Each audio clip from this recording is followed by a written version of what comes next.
सबसे ज्यादा जरूरी है तो एक वर्ड होता है प्रैक्टिस। हर कोई आपसे यही कहता मिलेगा कि प्रैक्टिस बहुत जरूरी है, और प्रैक्टिस दो चीजों में बहुत जरूरी है केवल, मैथ्स में एंड रीजनिंग में।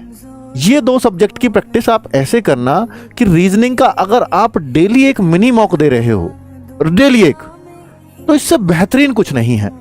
तो रीजनिंग फिर पढ़ो मत पढ़ो, प्रैक्टिस सेट्स यूट्यूब पे वीडियो लो मत लो, कोई फर्क नहीं पड़ता, पर डेली एक मिनी मॉक का एक रूल बना लो कि भाई रीजनिंग में मुझे देना ही देना है। ठीक है, जैसे मैं मैथ्स की बात करूं, मैथ्स में आपको एक तो मिनी मॉक देना है। देखिए रीजनिंग में और मैथ्स में क्या फर्क है, मिनी मॉक तो आप देंगे, साथ में आपको एक और काम करना होगा बच्चों कि जो चीजें आपकी गलत हो रही हैं उनको साइड लिखना शुरू कर दीजिए कि मेरे किन किन चैप्टरों से क्वेश्चंस गलत हो रहे हैं।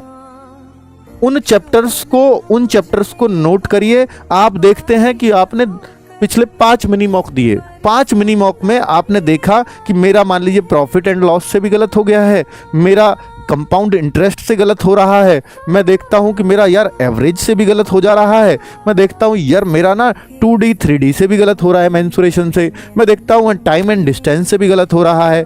तो इस तरह से बच्चों आपने लिख लिए सारे चैप्टर्स की जो जो गलत हो रहे थे। पिछले 5 मोनी मॉक दिए, मैंने देखा कि इन चैप्टरों से मेरे गलत हो रहे हैं और लगातार गलत इन्हीं से हुए हैं। तो फिर हम देखेंगे कि भाई ऐसा इनमें से कौन सा चैप्टर है जिसको मैं आसानी से स्ट्रॉन्ग कर लूंगा, जिसपे मैं भी मानता हूं कि मेरी पकड़ ठीक ठाक है।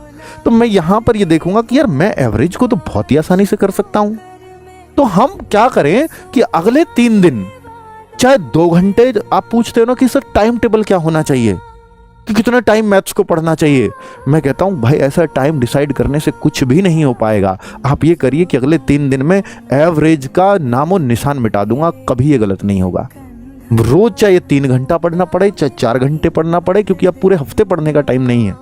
मैं 3 दिन दूंगा अब इस चैप्टर को, पर जीवन में अब एवरेज गलत नहीं होने दूंगा। तो एवरेज की जो भी आपके पास मैथ्स की बुक है उन सबको करना शुरू कर दो। मुश्किल क्वेश्चनों की तरफ मत जाना। आपको लगता है कि यार ये क्वेश्चन तो मुझे समझ ही नहीं आ रहा, तो ये बिल्कुल काट देना, और ऐसा काटना किताब में फिर वो कभी आपको दिखे ही ना, इतने बुरी तरीके से काट देना, क्योंकि वो एग्जाम में आएगा ही नहीं, ये मान लेना। ठीक है, तो ऐसे ही आप दूसरा चैप्टर इसमें करो। कुछ चैप्टर्स आपको लगेंगे यार ये तो मेरे स्ट्रांग हो ही नहीं सकते, तो उसमें क्या करो, एकदम मत छोड़ना उसको भी। उसका सिर्फ इतना करो कि जैसे 2D और टाइम एंड डिस्टेंस है कि इसके बेसिक सवाल, इसके बिल्कुल बेसिक सवाल कर लेने। अब आप कहोगे सर बेसिक को कैसे पहचानूंगा मैं? भाई बेसिक, यदि आप किसी बैच से पढ़ रहे हो तो आपके टीचर ने शुरू की 2 क्लास बेसिक पे ले रखे होंगे, उतना कर लो। और शुरू की 2 क्लास हर किसी को समझ में आ जाती है। आप कहो सर मैं तो बैच से नहीं पढ़ रहा, तो मैं आपको एक एग्जाम्पल दे रहा हूँ।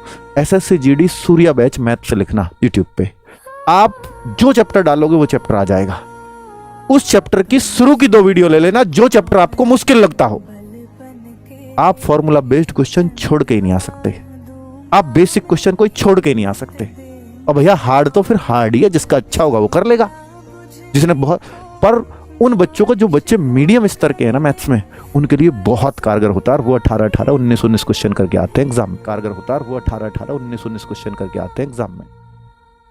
तो मैं आपको ये जो सलाह दे रहा हूं बहुत अनुभव के साथ दे रहा हूं बच्चों, इतना करना अगर आपका मैथ्स वीक है तो।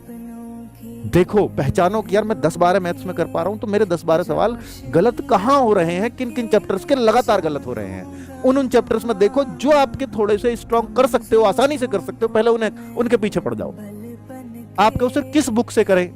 बुक आपको SSC GD की मैथ्स की पहले भी दे रखी है भाई, उससे बढ़िया कुछ नहीं हो सकता। उससे कर दो, उसके सारे कर दो यार उस चैप्टर के।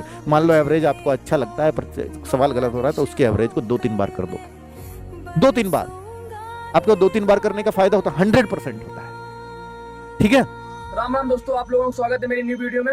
आप लोगों ने अंकित सर का वीडियो देख लिया होगा कि अब आप लोगों को इस लास्ट मंथ में क्या करना है, आप लोगों को कौन कौन से टॉपिक पढ़ने हैं। आप लोग रीजनिंग और मैथ पे खास करके ध्यान दीजिए, क्योंकि वो ऐसे टॉपिक्स हैं जो सारे बच्चों का वीक होता है। आप लोग GS और हिंदी तो कंप्लीट कर लेंगे, लेकिन अब आप लोगों को कौन से टॉपिक में वीडियो चाहिए आप लोग कमेंट करके जरूर बता दें। चलिए मिलते हैं नेक्स्ट वीडियो में, तब तक के लिए।